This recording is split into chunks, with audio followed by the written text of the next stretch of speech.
welcome to the BLC Connection podcast. I'm Karen Wilson, your host for today. These small episodes focus on local businesses that excel in particular things that other businesses can utilize. Diamond Jewelry Company is located on Main Street beside the Park Theater in downtown McMinnville and has grown was founded by Moody and Kenneth Stinson in 1960. That single business has grown into 3 businesses carried on by their sons, Jamie, David, and Sean Stinson, and grandsons into the 5th generation. Welcome to the show, gentlemen. Thank you. Good to be here. Yeah. We've worked towards this for a long time. It's hard to corral 3 brothers that have separate businesses in at the same time. So let's go back to Jamie. We're going to get you to kind of start the history of the Stinson legacy with us with your great-grandfather, James Arthur Stinson. Tell us what you can about him starting the business and then your memories of him. Sure. Well, of course, James Arthur had passed before my father met him. Okay. However, he started in 1906, gained 5 stores. Oh, wow. And then opened a second store in Deckard, which this is my grandparents, James Albert and Zella. This would have been in the 50s. Mm-hmm. My dad opened, of course, like you said, in 1960. I opened my store in 91, Sean in 94. 97, sorry. Yeah. Do you have remembrances of your grandfather working? Did you meet him? Yeah. And, okay. We did. In fact, he had a large shop that we were all fortunate enough to work in. And that was in Deckard? That was in Deckard. Okay, but the original store plus the other 5, was that in Huntsville? There, Scottsboro, there was a couple in California, Scottsboro, Alabama, and Deckard and Winchester. Wow. And those 2 in Winchester opened together at the same time. That was amazing to have kind of already a chain, before that kind of stuff really came into being. David, let's pick up with Moody and his brother Kenneth coming to McMinnville. Why McMinnville? And tell us about him meeting Judy, too. So the story that Dad told me was Callan Odom, who owned the theaters at that time, in Franklin County, where my grandfather was. My uncle and my dad worked there with him, with my grandfather there in Franklin County on the square. From what I understand, Mr. Odom coming to talk to my grandfather, and he saw my uncle and my dad working, and he was like, asked my grandfather, "Are these boys going to take over your business, or what is your plans?" And he said, "Well, I would." My grandfather told him, said, "Well, I would. We're kind of looking for a place for them to expand to," and I understand the conversation just kind of changed, and maybe a little bit longer. A few weeks went by, or maybe a month. Mr. Odom come in to my grandfather again and says, "I've got a place in McMinnville on the square on Main Street, beside my theater there in McMinnville, and which if you've ever been to Franklin County."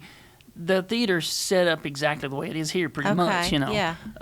And so he's like, there's a lady there that has a Serval, was the restaurant where our business is, where my business is. And I understand Mr. Odom said, I kind of want something different in there.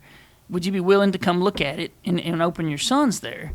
And from what I understand, my uncle, my dad, and my grandfather come down here and actually ate at the Serval and looked the building over, and my grandfather went to Mr. Odom and said, "Yes, we're interested." So from there, and I understand in 1960 they opened, which is my business now. I think they were there maybe a year or so.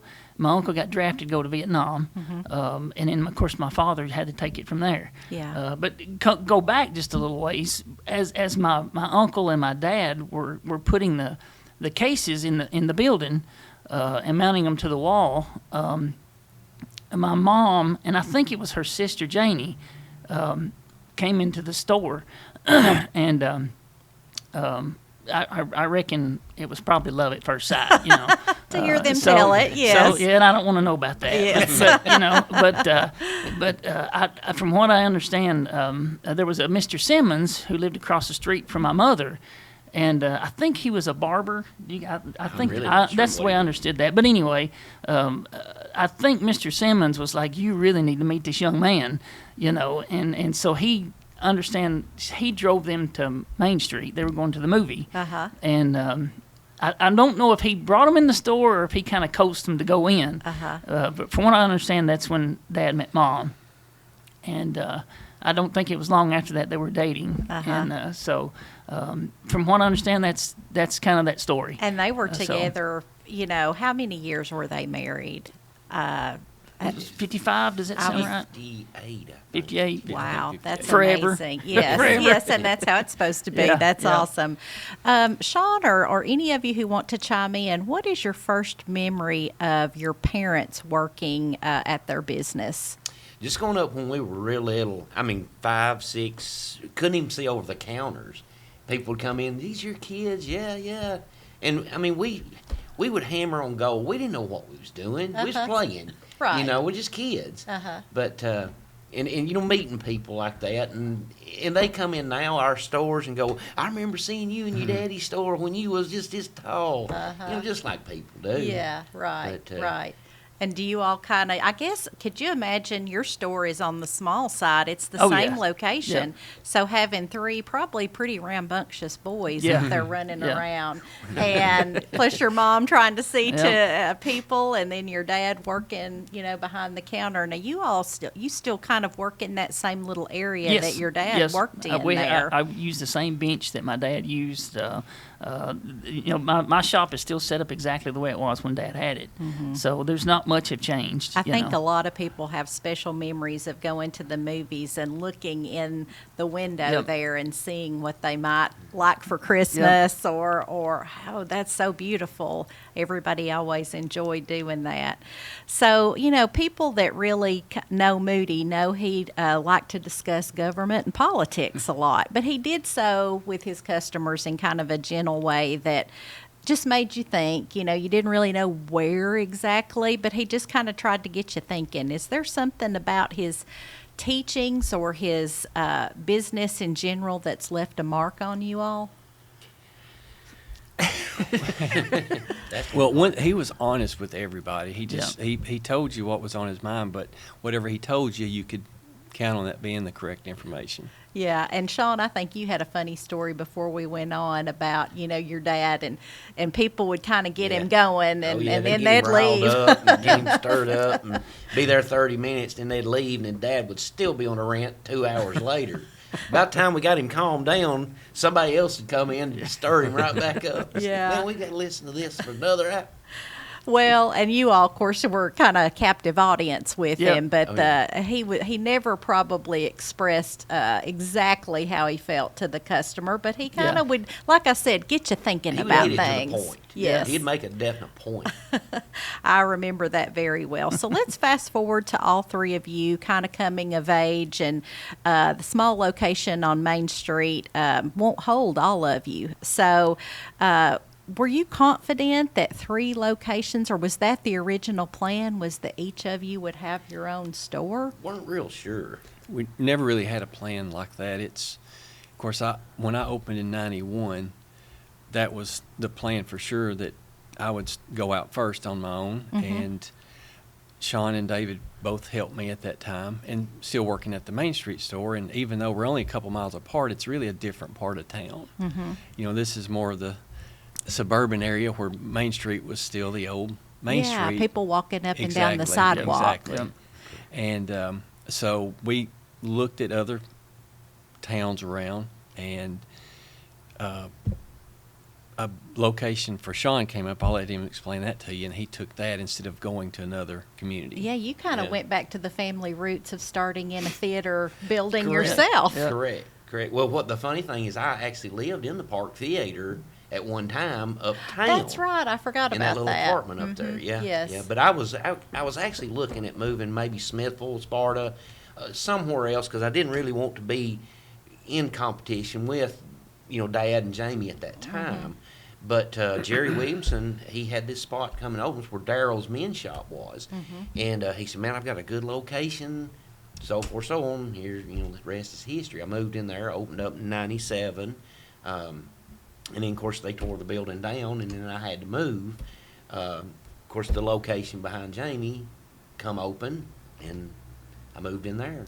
And I guess you can kind of or tell me about each of your specialty and how your business differs from your brother. Let's start with you because you've got the original diamond jewelry company. Correct. So what do you specialize in? I think what I'm still kind of like old school, I guess what you would say. I do a lot of just your engagement rings. I'm not an artist, but I see things that I really think are pretty. Sean's always been the artist. He could draw and that kind of thing. I guess you say I was more the mechanic. That's probably not the correct term, but I enjoy the casting and the polishing and the soldering, the welding, and that kind of thing. But I guess I'm more. I do more just your bread and butter kind of stuff. Just diamonds, engagement rings, earring stuff. Just the plain simple things. Where Sean is like more the artist, and Jamie has more the real pretty nice stuff. You understand? So I'm just kind of basics. Well, but basics are back as far exactly, as you yeah. can't beat the basics of a quality diamond Right, or a right. quality stone. Yeah.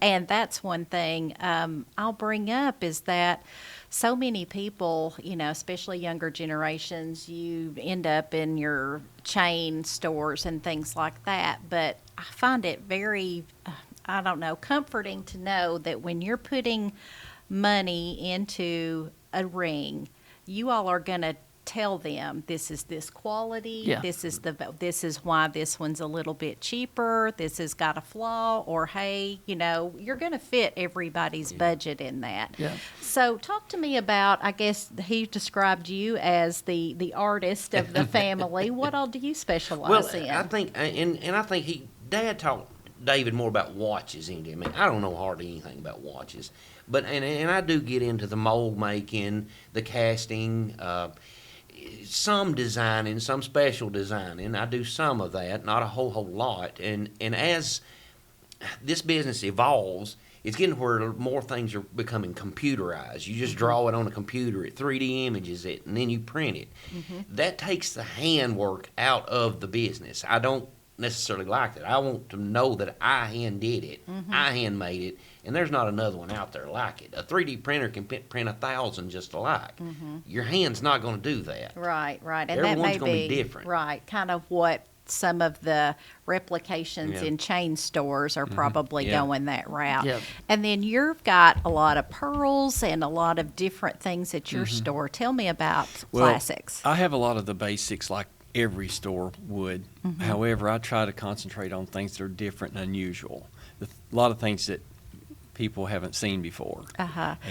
But with that flair, but also the basics, also the traditional stuff. Well, and that's, when someone's coming in to buy a ring, it kind of makes you feel good that you think nobody else has this Oh, ring like absolutely. this. Yeah. And even that's true, even if you're buying a setting that someone else has bought. Your stone's different. It is special for you, even regardless of if someone else has that same setting or not.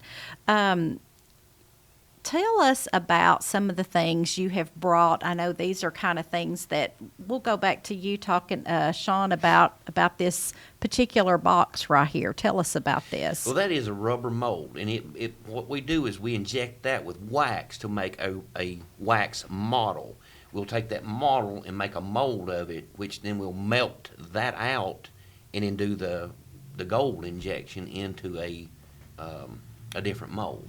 And this, you said, is numbered. This was something that your grandfather My did? grandfather made that mold. That was his Okay. number 124th, I believe. And this is the ring Correct. right here that mold makes. Correct. Okay. So you can, it's amazing to me. And you can actually, if you want to, just take it, you can break it open. to Oh, see okay. That's how you how get it out. actually comes out of the mold. So that will sit in there. Correct. And then, of course, it may not be exactly that size. Yeah. But, they break apart. okay. That's how you extract the wax model. And that's still how you prefer to make a Correct, ring, right yes. there. Okay, and then David, you talked about, watches, kind of your dad. This is one of the first watches that you all did. Is that right? Yep. I think my grandfather actually contracted a company to make those for the Diamond Jewelry Company in Franklin County. And that's the old mainspring type watch where you wind it, and you have to wind it about every day, you understand, where now everything is quartz or electric. Those watches are very complicated. The temperature affects them. Hot weather and cold weather, you have to time it and that kind of thing. The least bit of dirt, that kind of thing gets in there, and it creates havoc, Those are super complicated. The new watches, the quartz, are so much simpler.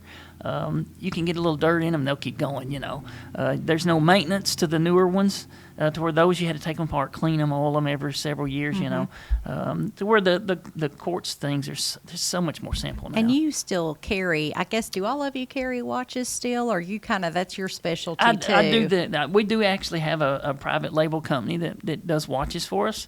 They are the Stinson label. But now they're the quality that a good Swiss watch should be. You understand? They're made for durability, and the everyday guy out here working in the field or whatever. They're just super, super tough watches. And Jamie, you brought this piece right here. Talk to us about this what was that is. This was actually my grandfather's graver, and what this would be used for, if you would hand me that ring. Okay. There's a lot of applications for this, but this ring would be clamped in a vise, and you would take this and you would cut extra designs in a ring, or you would cut and create prongs for a flat top setting, which you don't see that much anymore, but that would be what that tool would be made for. And this tool's probably 80 plus years old, but it hasn't changed. It's still the same today. And I see also, Sean, you've got your little spyglass on right there. I associate your father with wearing that right there. And that helps you, I guess, a jeweler see the particulars of what you're working on. Correct. Yeah, I need one It's of just those myself. It's just called a loop. A loop. Okay. Yeah, I could use that for embroidering. I There you need go. that for Yeah. threading a needle these And let me days. say, Karen, now that's what's called a watchmaker's loop, which is what we learned to set diamonds, do repairs with.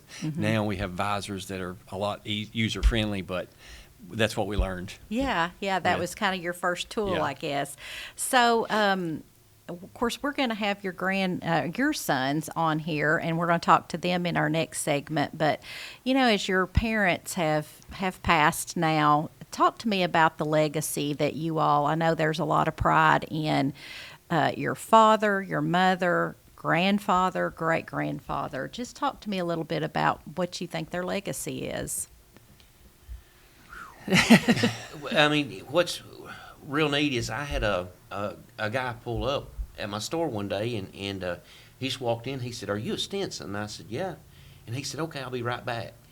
And he went out to the car and opened the passenger door, and there was a little old lady, probably in her 90s. He helped her come in, and she said, "Are you a Stinson?" And I said, "Yes, ma'am, I am."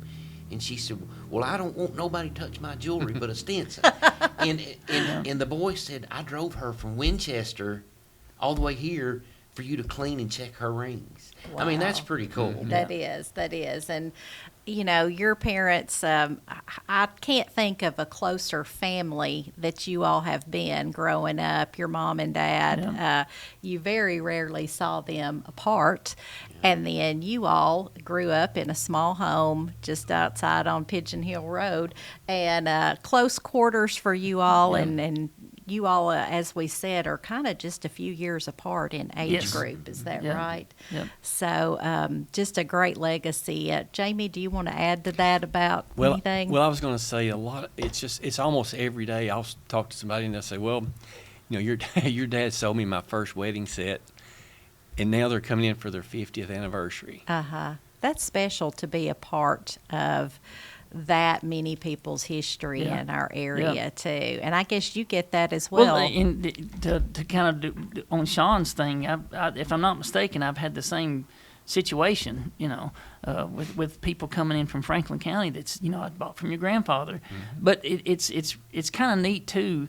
As I've grown up in the store, I remember the parents of these young people coming in to buy engagement rings, and the mom and dad bought from me, and they said, "You better not buy from anybody else."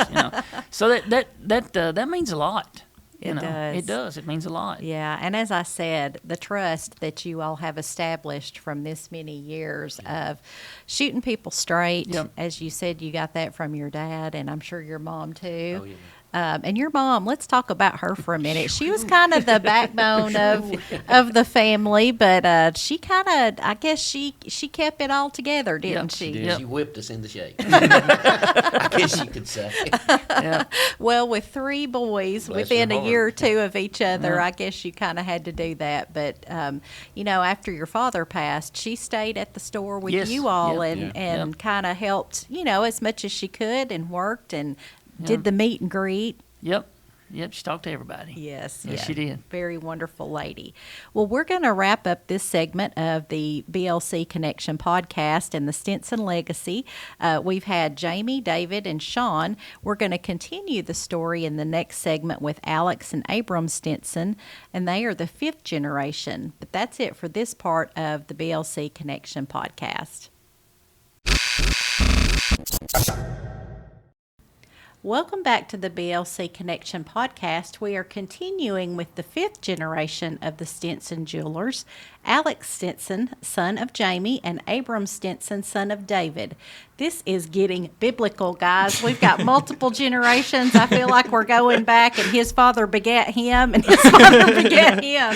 But it's great to see you all I guess picking up the mantle and carrying it forward.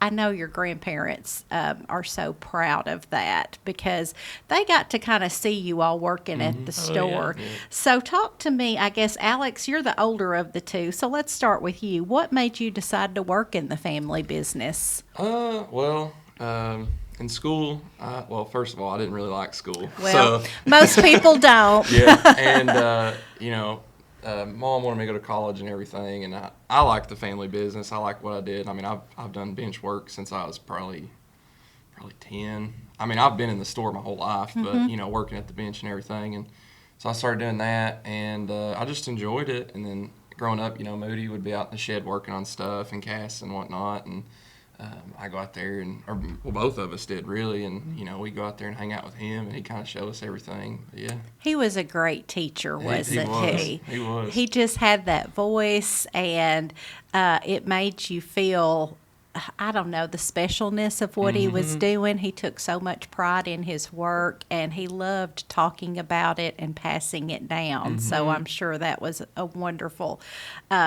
thing for you all. So Abram, you're a college student right now at Tennessee Tech, but you plan on working with your dad. Yeah. Kind of talk to me about how college you feel like is benefiting the business skills that you hope to incorporate. Yeah, so I'm at Tennessee Tech, of course, and my major is marketing, so I want to use that degree just to grow the business, I guess, and gain more customers and maybe have more advertising and just build a better business, make it bigger.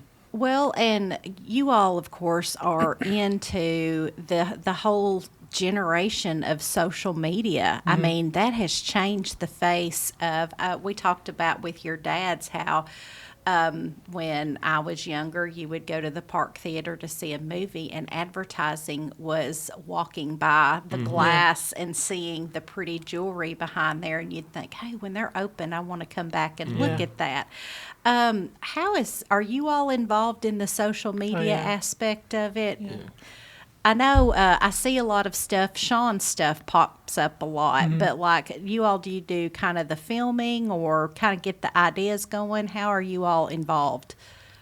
Maybe you can go. I know you have that Instagram. I have my own Instagram already for like my jewelry stuff. It's called Abram's Jewelry, but like I do my dad's stuff sometimes too. We just think whatever is popular right now we post on social media, and hopefully someone will come in and buy it or get some hits on it or something like that. So, Abram, you are already, like, I've seen some of your work with, like, spoons and things like that. What is your specialty that you feel like you work at right now?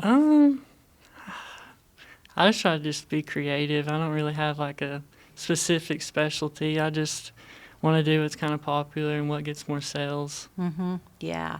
And of course, you all are also appealing to that younger demographic, too. Lots of people your ages are starting to get engaged and things like that. And I saw you had a post the other day. You got to sell, I guess, the engagement ring to your childhood friend. Walt Jones, yeah, we've been best friends since like kindergarten, and we made a promise in like kindergarten that if he buys his first engagement ring for me, I have to buy he has to build my first house. That's a good trade. He works with his dad at Con & Jones Construction, so I guess I got to hold up my end of the deal now. Yeah, well, that day will come, and Yep. no pressure for that. We got to put the engagement ring first, I guess. And some people choose to build houses now at your age even before then. So you guys got to see your grandparents, Moody and Judy, both working at the jewelry store. Tell us something, each of you can take turns, that you learned from one of them that you'll carry into your business. One thing Moody, he always did, and I still do it today, is, somebody will come in, they need a link taken out of a watch, or just something simple, it don't take us no time, nothing like that, and he wouldn't charge them, and he'd always tell them, just come back and see me. And I've always done that, and it seems to work. A lot of people always come back because, maybe that person, for whatever reason, they might not have the money at the time, or it's just a good gesture for them, and they people remember the stuff like that, and I've always done that, and so far it seems to work out. It worked for him. It does. I mean, that means a lot to somebody to get a repair done or something of that nature without having to think, okay, I'm going to be out like $50 to get this fixed. And he was really good, even if you didn't buy it from him. He would do repair work and things like that too. What about you, Abram? Well, Alex kind of stole my answer, but another thing that he could have done was like one of those first questions, that he'll back his work up. He knows what he did, and he'll back it up, and he knows what he can do about it if something's wrong with it, and he can. I know one thing I always enjoyed was free cleanings, and he would check your diamond for you. You always felt safe going there because you would think, okay, he's going to help me take good care of this expensive purchase.